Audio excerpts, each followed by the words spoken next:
Hey, what's up, everybody? Welcome to Live on the Av. I'm Chad, and I'm joined today by Jason, and we're going to run down the news for Monday, April 11th, 2016, and it's filled with trailers again. Pretty much probably that's all we do now. We're basically a trailer reaction site at this point. No, we got some awesome trailers, though. Something we've been talking about for the last month or so. Titanfall 2. We finally get, we heard that we talked about on Block Party. GameStop, oh, they got the boxes up. Then there's, hints that it's coming. I mean, now they got a little teaser out. No gameplay yet for you guys, but we got the teaser, and the big reveal is the swords. What else do you need? Which is awesome. But, it's going to be the punch mechanic with the sword on the end. But I'm excited to see what they do with swords. Like, kills and stuff, dude. I feel like they should. And Splitting robots in half. Yeah, maybe they go a little bit further and, they do sword combat.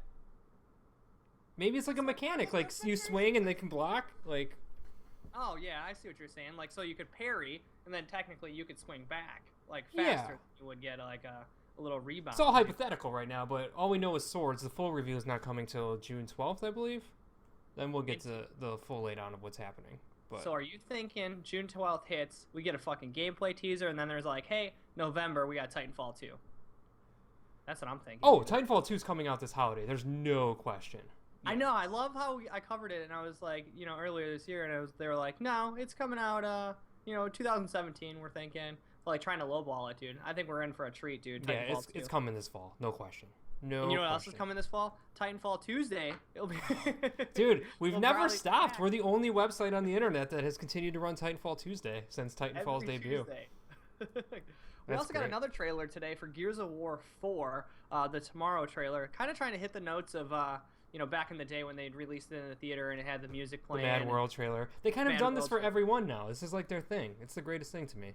I really liked this one. It kind of gave you a little bit of emotion in there. And it was cool revealed, too, that he's, lugging this tree around, carving the initials in. And then next thing you know, he jumps and it ducks behind this tree, and it's got the initials. I was like, this is when he's running and you see the tree kind of fall down, you're like, oh, that's his tree. This is so good. This is so good. You got Simon and Garfunkel going. I mean, there's nothing wrong with that trailer. To me, it's the greatest thing in the world because it's this dude bro action, bloody, over the top game, and they always sell it with these emo commercials. Yeah, it's so great. It's always it's never hey, swearing and blood and guts. It's always something trying to tug at someone's heartstrings to get you kind of emotionally involved. It's great. Which kind of. It didn't get me super emotionally involved, but it got me excited because it looks like it's gonna have a fun story, man. Yeah, I love that they tied the story together of Phoenix and from a kid. Now he's fighting the war before the war. It was cool. It's this cool dynamic, and I like that it's 25 years later. Because it's still going to be Gears, and it's going to be the same stuff, but things will be a little bit advanced. It's cool. Because you get that little hint, oh, it was actually coming back together. The world was looking pretty. Yeah. And then it's a fucking shit show, dude. Yeah. He's just jumping over trees. This world is still fucked. We also covered this news, another story earlier on this month. Codemasters finally bought out Evolution Studios, the guys who brought you Driveclub. We talked about Driveclub getting shut down. And they decided to pick it up, which makes sense because Codemasters, which probably doesn't go hand in hand with anybody's video games, but they have created a I don't know why when I think Codemasters I think of NES games for some reason. Because it's Micro Machines. That's all you think about. Because that's what you should think about is Micro Machines game when you think Codemasters. One of the best games ever on the NES. And that's probably why. But they also put together Grid and Dirt as well. So now you got Grid, Dirt, Driveclub, MotorStorm all under one umbrella. They're trying to capitalize on this. They were actually saying in their release that because of Dirt, they were Dirt Rally and the Dirt franchise, they were able to have some money for growth. Which is crazy. That Dirt franchise must be huge overseas. People must love rally racing. And I guess and those games are always really pretty.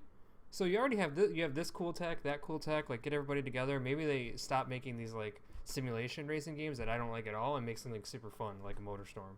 I get behind that. That's what I'm waiting to see is something just a little bit crazier. But I mean, they have some talented individuals under the umbrella. So we'll see what happens with that. Obviously, we'll cover it and let you guys know. PS3, PS 3.5, the PlayStation 4 3.5 update. We had talked about it. We had all the features. You can hide yourself online now. A couple of unannounced features snuck in there, dude. Yeah. Not too great. I don't think I don't think I would use some of them, but the big one that stuck out to me was the 4 terabyte hard drive because I just had to do a fucking purge the other night on some games. Me too. Because it's getting too full, dude. Now that I can do the 4 terabyte, and I usually buy like 3 to 5 terabyte drives anyways. Yeah. So. I know. I put the baseball game in, and it was like, I had like 60 gigs on there. It's like, no, you need more space, and I was like, oh god damn it, what am I deleting? Yeah. I was like, sorry, Grand Theft Auto 5, you're out. What do you think you're not gonna play? Yeah, really? It's lasted that long? Yeah, I made it that long. It was a good 60 some gigs on there, and I had to go. It's actually a nice trip down memory lane, like to go back and like cut off some of your games. It's sad, because you're like, I'm never gonna download that again. Even if I get this 4 terabyte, I'm not doing it. No, dude, I just took off Bloodborne. Oh, but I'm making room for Dark Souls 3 tomorrow. That so makes sense. Gotta keep the room. Speaking of Dark Souls, a board game. Now it's heading to Kickstarter. A Dark Souls board game. Is that something you'd ever play, Jason? I don't know, dude. So. I'm not a big board game guy, but that sounds kind of like right up your alley. Yeah, and I think they could. This is like a good. I think it's like, no, the story isn't whatever, but I think it's a good game to bring to the board game world. Not necessarily when people think of like your typical like move pieces around the map. We're talking like Merlin and like those other games where each person gets an individual card, and then you play like this kind of like go on quests and good guy bad guy type of thing, where you can kill each other and sabotage each other by going on quests and then messing up the quest. I can see all sorts of cool stuff. I like this part where you're messing with people and fucking them over. I could get behind that kind of game for sure. Dude, yeah. So I think this could be actually really awesome. And it just launched today, so make sure you guys go check it out if you get a chance and support it if you think it'll be a cool idea. If what I said there made any sense at all, you should probably support it. If it's Dark Souls, and Dark Souls all about getting fucked over. That's what this game's gonna be.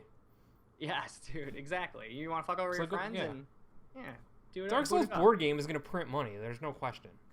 Well, they did announce their clothing line, and that I don't know if too many people are excited about that. No, but that's talk about not that's a printing different money. angle. Yeah. And then also the MLB The Show is become unplayable pretty much during peak hours, which is interesting because I mean, dude, this is the only game you guys got to work on, and you got to build it on this infrastructure. How does it become unplayable, man? I don't know. This is because people are doing too much online craziness. Yeah, I actually lived through it, and I was like, yeah, I can't get on there. I can't do this. I wanted to try those new modes that we were talking about on the block party, and I was like, well, I guess I will wake up at 4 a.m. to try it when nobody's online. Like, I don't understand it. Like, in this day and age, it's like unacceptable for any company. Like, we've online for like. Online's not a new thing anymore. Like, this shouldn't ever happen. Like, no game should have online issues out of the box like this. It's crazy. It's really crazy, and especially with all the games that have come and gone, there's got to be, like, fucking manuals and books and infrastructures, like, that have all this data. Like, it's not like you need to collect more data. You know what you're going to get hit with. Yeah, it's just people being cheap. Overestimate. Yeah, just always overestimate. Scale up, scale down, like, figure it out, dude. Like, bury the fact that you're going to have to pay more money for servers the first month into your budget, because you're gonna have to just start with that. Like, day one, be like, all right, we're spending more money on the servers, and then work your way backwards. You're gonna end up paying the guy who's got to fix your shit or add all the servers extra money because he's probably gonna be working overtime to do this. Just get the servers knocked out, man. But they did offer free DLC in the form of stub points and starter packs for the card games. So if you guys are into that, you'll get some free stuff. You know who hasn't come up and offered anything yet? I just really want to quick touch on this because they got an update coming tomorrow. The Division has an update coming tomorrow. Huge ton of stuff. But their daily quests and their daily things that you earn all the Phoenix credits on have been down offline since Friday. Oh. And that's like the biggest way that people can make Phoenix credits to buy their loot and the gear and stuff like that. So they haven't said anything yet, but people are in a uproar right now. So we'll see what Ubisoft does come on April 12th, which is tomorrow. So they said they'll fix it then, which is a whole other thing. We'll talk about it on the block party and see what they give out on Wednesday. Or we'll talk about it on the news tomorrow if they end up giving something away. Boom. There you go. Yeah, tune in tomorrow, dude. You guys can see what your free stuff is. You can check it out. Let's move into the news and TV here real quick. A couple more trailers out the pipe right away here. New Suicide Squad trailer looking fantastic. Dude, looks so badass. Yeah, dude, it's actually really it's putting my mind at ease because of all the cool stuff that I'm seeing in it, and I actually saw Will Smith, and his character isn't too bad. There are some goofy stuff in some goofy scenes in there, but all together, it's like Guardians of the Galaxy. It just like, looks fun.